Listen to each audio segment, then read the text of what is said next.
வணக்கம் viewers, welcome to கருவேப்பிலை சமையல். நான் தான் உங்கள் வைத்தி. இன்றைக்கி வீடியோவில் நம்ம ஸ்பெகட்டி பண்ணி பார்க்க போகிறோம். எங்கள் சேனல் நீங்கள் முதல் தடவை பார்க்குறீங்கன்னா மறக்காமல் சப்ஸ்கிரைப் பட்டனை டச் பண்ணிவிட்டு பக்கத்தில் இருக்க பெல் ஐக்கானை டச் பண்ணிவிடுங்க. அப்போ தான் உங்களுக்கு எல்லா நோட்டிஃபிகேஷன்ஸும் வரும். வாங்க நம்ம வீடியோக்குள்ளே போகலாம்.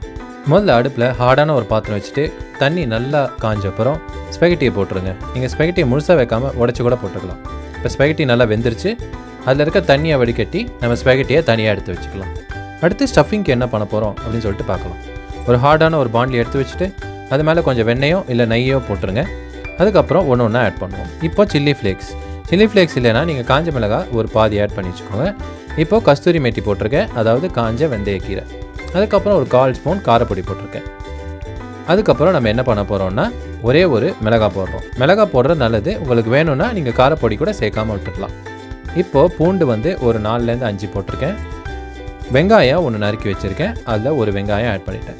இப்போ வெங்காயம் போட்டதுனால நல்லா கொஞ்சம் வதக்கி வச்சுருங்க. அதுக்கப்புறம் நம்ம ஒரு காய்கறியை அதில் ஆட் பண்ணலாம். இப்போ கொஞ்சம் கரம் மசாலா நம்ம ஆட் பண்ணிட்டோம். அதுக்கப்புறம் இப்போ என்ன பண்ணுறோன்னா காலிஃப்ளவர் ஒன்று ஆட் பண்ணுறோம். அதுக்கப்புறம் தக்காளி, அதுக்கப்புறம் குடமிளகாய். இது எல்லாத்தோட அளவு எவ்வளோ இருக்கும்னு பார்த்தீங்கன்னா ஒரு 100 கிராம் இருக்கும். நம்ம காய் எந்த அளவுக்கு இதில் சேர்த்துக்கிறோமோ அவ்வளோ நம்ம உடம்புக்கு நல்லதுன்றதுனால நான் காலிஃப்ளவர், குடமிளகா, தக்காளின்னு 3த்தையும் விதவிதமாக சேர்த்துருக்கேன். நீங்கள் வேறு ஏதாவது காய் கூட ட்ரை பண்ணி இந்த காம்பினேஷனை செக் பண்ணி பார்க்கலாம். அடுத்து நம்ம என்ன சேர்க்க போகிறோம்னு பார்த்தீங்கன்னா இதுக்கு தேவையான உப்பு போட்டுறோம். கல்லுப்பு போடுறோம். கல்லுப்பு போட்டிங்கன்னா ஒரு 1/4லேருந்து 1/2 ஸ்பூன் போட்டாலே போதும், நல்லா ஃப்ளேவர் இறங்கிடும். அதனால தான் எங்கள் வீட்டில் நாங்கள் கல்லுப்பே பயன்படுத்துகிறோம். அடுத்து என்ன சேர்க்க போகிறோன்னா கொஞ்சமாக பிளாக் சால்ட். சப்போஸ் உங்ககிட்ட சாட் மசாலா இல்லைன்னா நீங்கள் இந்த பிளாக் சால்ட்டை போட்டு மிக்ஸ் பண்ணிக்கோங்க. ஃப்ளேவர் இன்னும் நல்லாவே என்ஹான்ஸாக உங்களுக்கு இருக்கும்.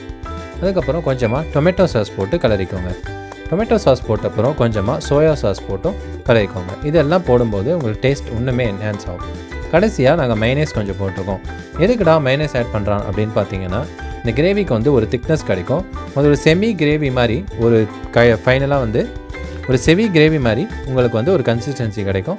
சாப்பிடும்போது கொஞ்சம் டிஃப்ரெண்ட்டாகவும் நல்லாவும் இருக்கும். அதனால் நாங்கள் மைனேஸ் ஆட் பண்ணியிருக்கோம். உங்களுக்கு வேணான்னா நீங்கள் மைனேஸ் ஆட் பண்ணாமல் கொட்டுடலாம். அது இன்னுமே உங்களுக்கு அந்த வெஜிடபிள்ஸோட டேஸ்ட் இன்னும் நல்லா உங்களுக்கு காமிக்கும். இப்போது நம்ம ஃபைனலாக டிஸ்ப்ளே பண்ண வேண்டியது தான். இந்த மாதிரி அழகாக ஸ்பெகட்டியை டிஸ்ப்ளே பண்ணிவிட்டு இந்த காயெல்லாம் போட்டு உங்கள் வீட்டில் இருக்கிறவங்களுக்கு, உங்கள் ஃப்ரெண்ட்ஸ் எல்லாருக்கும் கொடுத்தீங்கன்னா ரொம்பவே இம்ப்ரெஸ் ஆகிடுவாங்க. உங்களுக்கு பாசிட்டிவான ஃபீட்பேக் நிறையவே கிடைக்கும். ஸோ இந்த வீடியோ உங்களுக்கு பிடிச்சிருந்தா மறக்காமல் இந்த வீடியோக்கு ஒரு லைக் போட்டுருங்க. இந்த வீடியோ உங்கள் ஃப்ரெண்ட்ஸ் எல்லாருக்குமே ஷேர் பண்ணுங்கள். கீழே உங்கள் வேல்யூபிளான கமெண்ட்ஸை மறக்காமல் மென்ஷன் பண்ணுங்கள். எங்கள் கருவேப்பிலை சமையல் வீடியோ பார்த்ததுக்கு ரொம்ப நன்றி. அடுத்த வீடியோவில் உங்களை சந்திக்கிறேன். அது வரைக்கும் டாட்டா பாபாய் ஃப்ரம் வைத்தி.